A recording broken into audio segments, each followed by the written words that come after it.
네, 2022년 8월 12일 이정훈입니다. 한동훈을 가리켜 조선 제1검이라고 하더군요. 조선 제1검 잘한다, 사나이답다. 네, 저희 평가입니다. 그를 지지하는 겁니다. 그리고 한동훈 같은 장관 둘만 더 있으면 진짜 좋겠다. 윤석열 날개를 달 것 같다. 그렇게 봅니다. 제가 한동훈 씨를 가리켜 조선 제1검 그랬는데 칼검자가 아닙니다. 검사하다 할 때 검, 판검사할 때 검자입니다. 지금은 한국이니까 대한 제1검 그래야 되는데 왠지 조선 제1검 그럼 더 멋있습니다. 저도 한때는 조선 제1팬이 되고 싶었습니다. 팬, PEN입니다. 조선 제1필, 부필자 하게 되면은 문인을 의미하는 것 같아서 조선 제1팬이라 그랬습니다. 최고의 기자가 되고 싶었던 적이 있는데 지금은 접었습니다.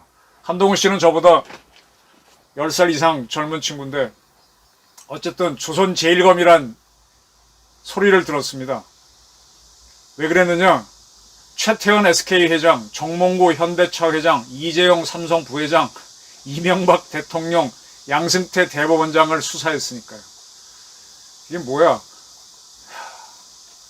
국회의장을 제외한 3부 요인을 다 수사했고 최대의 그룹인 삼성전자, 현대차, 그 다음에 SK죠. 3대 그룹을 다 회장을 조사했으니 가히 조선 제1검이라고 불릴만 하네요.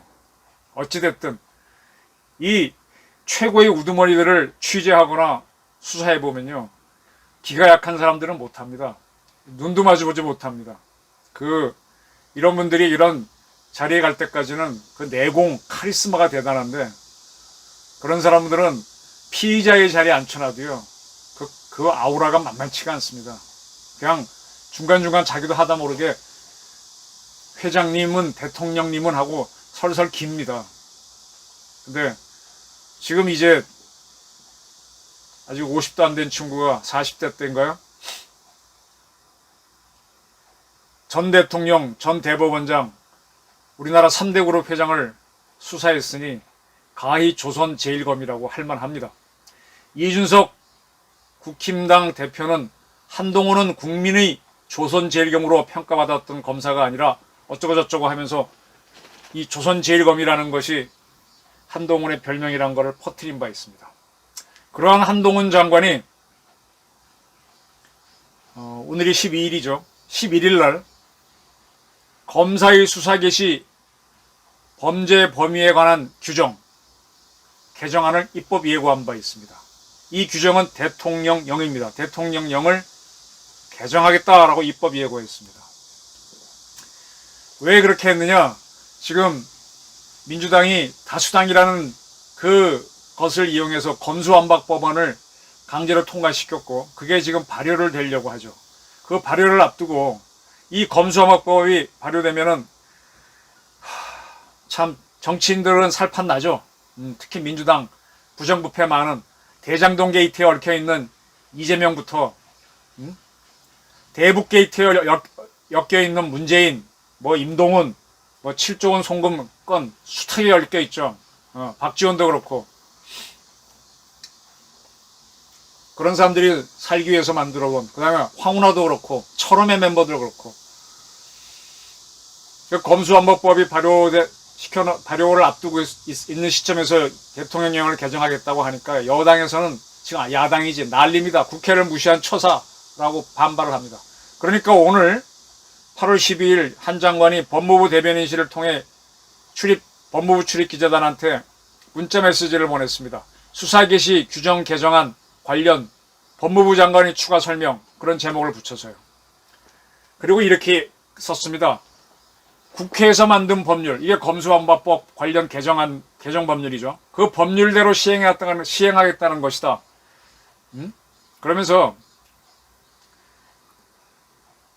그리고 그 시행 기준을 공개적으로 투명하게 개정해서 정하겠다는 것이다. 자의적으로 하지 않겠다. 상당히 오만하고 자신 있는 겁니다. 제가 이 나이가 돼서 보니까 좀 상당히 제가 지금 와서 좀 억울하고 좀 답답한 게 왜 좀 더 자신감 있게 살지 못했나. 옛날에 제가 젊은 시절에 사회 처음 나오고 초년백 때는 사회가 두려웠어요.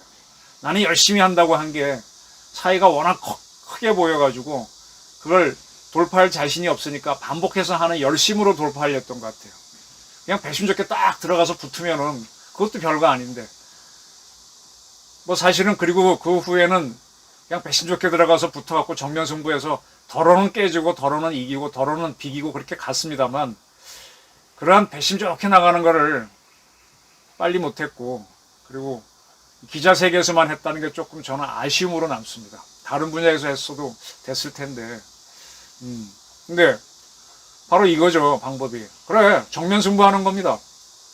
국회에서 만든 법률대로 시행하겠다는 것이고 그 시행 기준을 자의적이지 않도록 공개하고 투명하고 그렇게 투명하게 개정하겠다는 것이라고 딱 치고 나옵니다.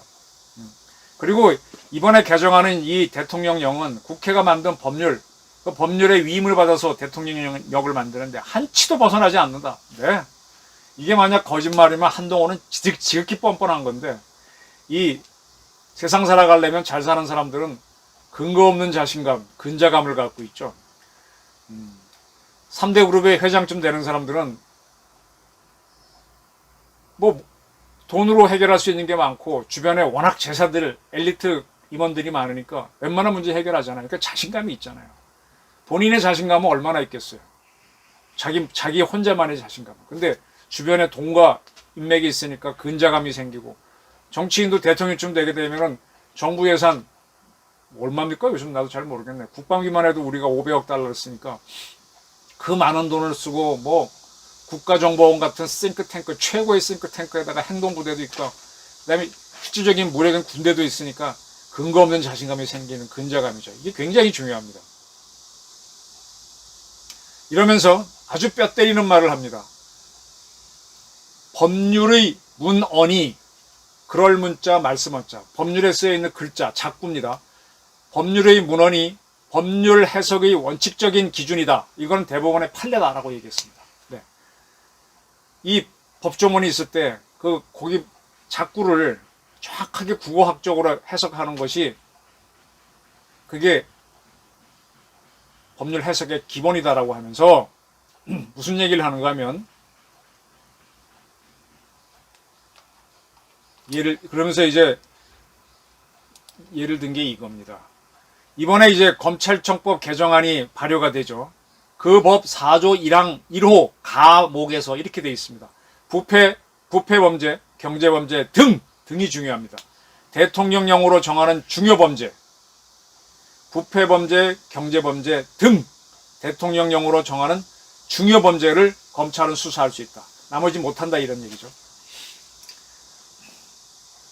그러니까 여기에 대한 한동훈 장관의 해석은 뭔가 하면은 부패범죄, 경제범죄는 법률이 제시한 예이며 그 다음에 대통령이 정하는 대통령령으로 정하는 중요범죄를 검찰은 수사할 수 있다. 이렇게 해석한다는 겁니다.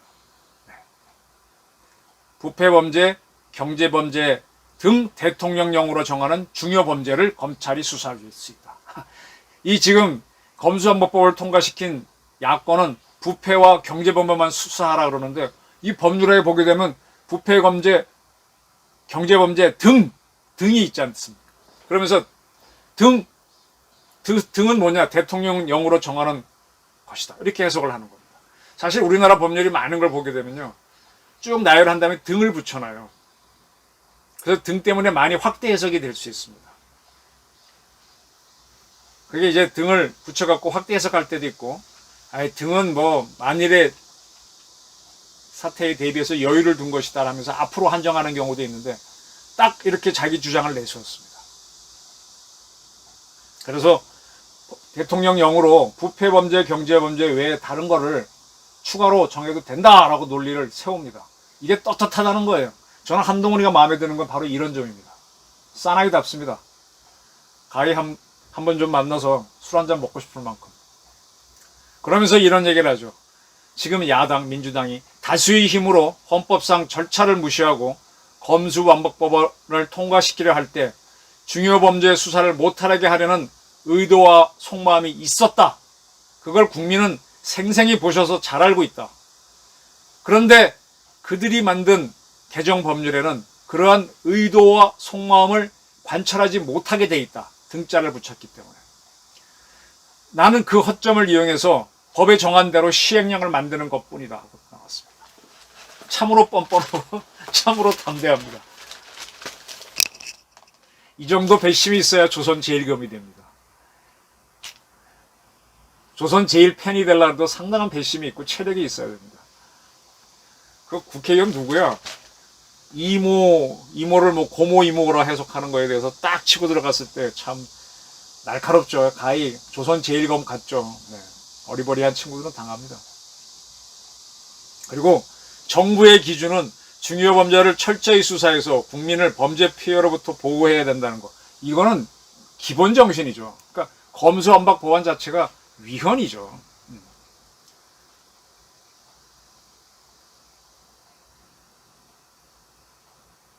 정부가 범죄 대응에 손을 놓고 있으면 오히려 직무유기다 그랬습니다. 네, 좋습니다. 이 정도 배심 던지고 그래 안 되면 죽지 뭐 이래야 되죠.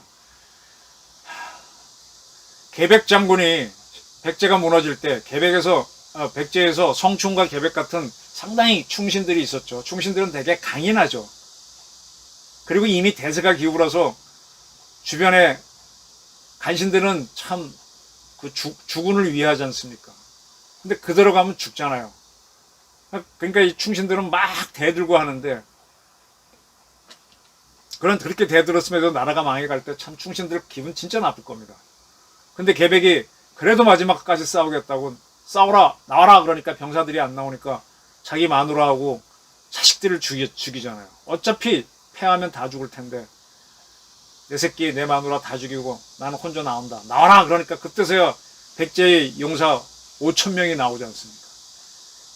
그들은 이제 죽음을 안 두려워하는 병사들이죠. 장병들이죠. 가히 스파르타의 300 아시죠? 터키에서 누구야 그때 페르시아가 쳐들어올 때 스파르타 전사 300명이 얼마를 막나요? 3만 명을 막나요? 네, 가히 일당 100으로 가는 겁니다. 이 5천이 300보다 더 셌을 겁니다.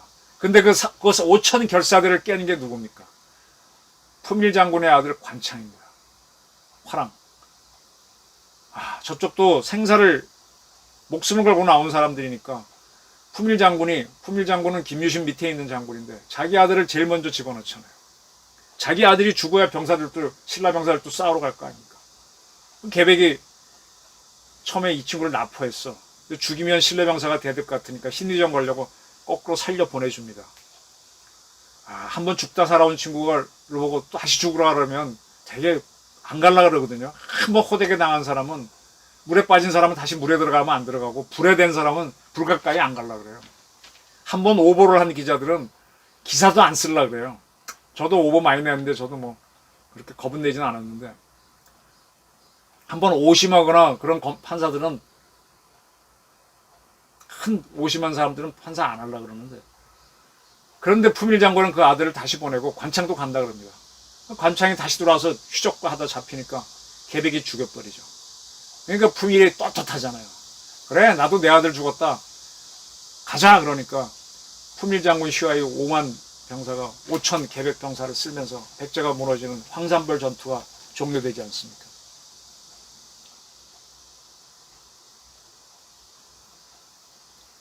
한동훈 장관이 계백 같기도 하고 관창 같기도 하고 품일 같기도 합니다. 300 같기도 하고 이 정도 기계가 있어야 대한민국 장관하는 겁니다. 박순애 장관 나간 신분, 이상민 장관 행정안전부 장관 뭐 등등 이런 장관들 보면서 씁쓸한 느낌이 드는데 어떻게 기계가 그렇게 작냐 좀 담대해보지. 이종석 국방부 장관도 보게 되면 그냥 그렇게 기계가 커 보이지 않고 와, 이 사람이 참 거세다 이런 느낌이 들어야 되죠. 돈은 좀 3대 그룹 회장만보다 적더라도 그 기세만큼은 그냥 눈에서 빛이 팍팍 튀어야 되죠. 불이 나야 되죠. 그리고 한마디 더 해요. 이번에 개정하겠다는 시행령은 9월 10일부터 검수완박법이 이제 시행되는 모양인데 그 이후에만 적용되는 것이고 그 전에 수사하고 있던 거는 기존 법률로 한다. 그러니까 검찰이 모든 걸 수사할 수 있죠. 현재는 모든 거가 아니라 이제 많은 걸 할 수 있는데 그거대로 그냥 한다. 그냥 난 하나도 양보 안 하겠다 이겁니다. 니네 검수완박법 만든 민주당 추도 용납 못 하겠다. 어떻게 범죄인들을 용서하라고 그런 법안을 만드니 이 더러운 놈들아 이런 거죠. 마지막으로 한 가지 묻고 싶다. 서민 괴롭히는 깡패 수사, 마약 밀매 수사, 보이스피싱 수사, 공직을 이용한 갑질 수사, 대장동 게이트, 대북 게이트, 이상한 송금, 해외 송금, 환치기 게이트, 무고 수사를 왜 검찰이 하지 말아야 합니다. 예, 이 정도면 자신을 던진 거죠. 자기 자식 마누라 죽이고 나온 개백이고, 자기 목숨 던지겠다고 나온 관창이고, 자기 아들 죽으라고 또 집어넣는 푸밀입니다. 굉장히 마음에 들어요. 이런 장관들이 있어야지. 어떻게, 박진 장관은 그래도 좀 움직여요. 왕이가 뭐라 그러니까 왕이고 빨빨거리는 친구한테 화이부동 그러고. 아니, 어젠가 한겨레 신문 보니까 윤석열의 외교가 중국에 얻어맞고 북한이 얻어맞고 어쩌고저쩌고 썼던데 참 그 필자를 보면서 이런 시각도 있구나. 중국이 우리한테 요구한 5대 요구가 있는데 그게 뭐 엄중하다 그러는데 5대 요구 뭐 그까짓 게 별거야. 근데 박진 장관은 그럭저럭 자기 밥값 하고 있습니다. 박진 그다음에 뭐 여러 가지 평가는 있어요. 근데 못한다는 얘기도 있고 얄밉다는 얘기도 있는데 뭐 차고 있고 한동훈 씨 치고 나가고 있고 이럴 때 이상민 행정안전부 장관 그래 검찰국장 하나 임명하는 것도 그렇게 벌벌거리고 지금 뭐 성균관대학교 민주동문회에서 검찰국장 해임하라고 떠드는데 그거 하나 꺾어내지 못해요. 겁을 내지 말아야지. 안 되면 죽으면 되는 거고. 그 일본 사무라이들이 항상 죽을 준비하는 사람들 아니야. 오늘 죽겠다.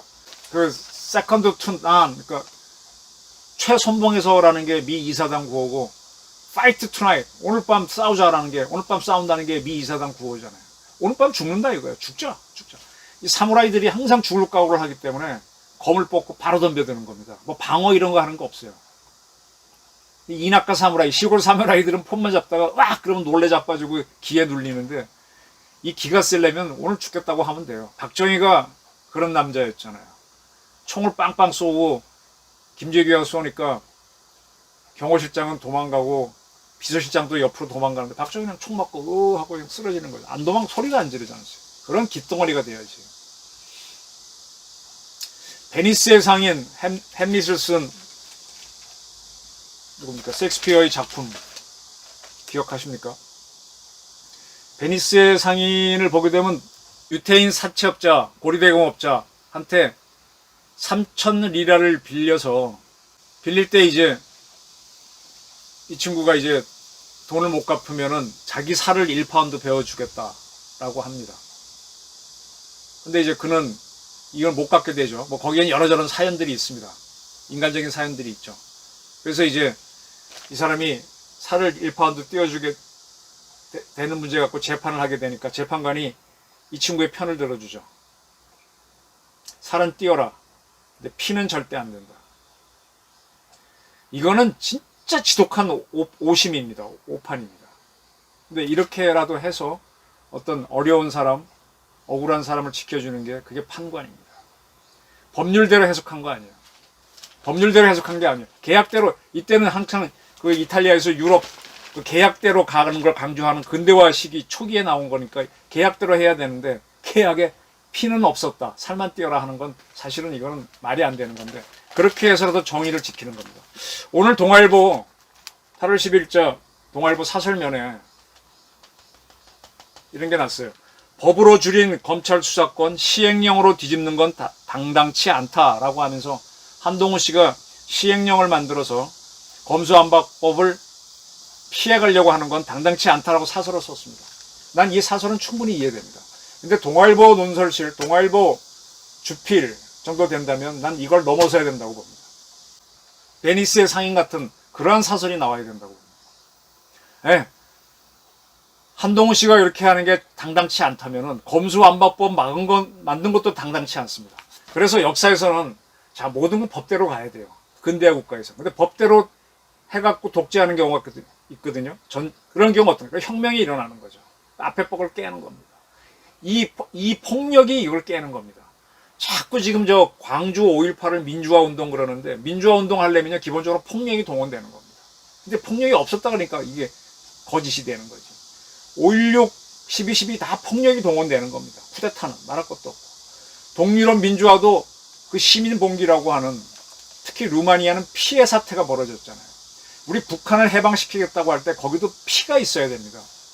그 민주주의라는 나라는 독재자와 이런 사람들의 피를 먹고 자란다라고 토마스 제퍼슨이 얘기했잖아요. 이런 희생 그렇게 하면서 민주주의는 크는 건데 이런 악법이 나왔을 때 악법을 지켜라 이것도 일견은 있어요. 저도 사실은 이원칙은 추정하지만 도저히 아닐 때는 뒤집는 겁니다. 지금 윤석열 정부에서 문제점은 이걸 뒤집겠다. 그걸 뒤집어 달라고 뽑아줬는데 뒤집을 것 같아서 지금 겁이 나서 민주당이 저런 법들을 만드는데 지금까지 안 하고 있는 거거든. 이제 한동훈이 혼자 하고 있는 겁니다. 이상민이 뭐하고 이정석 국방부 장관 뭐하냐 이거야. 나머지 장관들은 내 이름도 잘 모르겠어요. 그리고 저 최영범인가 청와대에 있는 홍보수석은 도대체 밥값 좀 했으면 좋겠어. 정무수석은 뭐하고 앉아있고 김성한 국가안보실 실장인데 조금 움직이는 거 외에는 아니 참나. 그러니까 윤석열 인기가 떨어지는 겁니다. 아니 국민하고 정면 충돌해야 돼요. 처음엔 국민하고 충돌하는 것 같지만 사실은 민주당 좌파 주사파랑 부딪히는 겁니다. 그러다 보면은 저 같은 사람들이 지지하고 밀어줍니다. 그럼 5대5 싸움 됩니다. 지금처럼 뭐 지지율 20% 이런 거 안 나와요. 박정희도 그러니까 5.16 하는 거지. 목숨 걸고 하는 거지. 윤석열 대통령 지금까지 이제 대통령 수습 생활 100일 했는데 정면 승부하십시오. 한동훈 같은 장관 두셋만 더 만들면 뚫고 나갈 수 있습니다. 전두환 씨가 12.12 해서 50을 만들었던 것도 화평 같은 목숨 걸고 덤비는 사람들, 장세동처럼 그런 사람들이 있었기 때문이거든요. 윤석열이는 지금 현재 한동훈 조선제일검밖에 없는 것 같아요. 베니스의 상인 같은 이런 궤변을 내서라도 혁파를 해야지. 그래서 오늘 제 제목은 조선제일검 잘한다.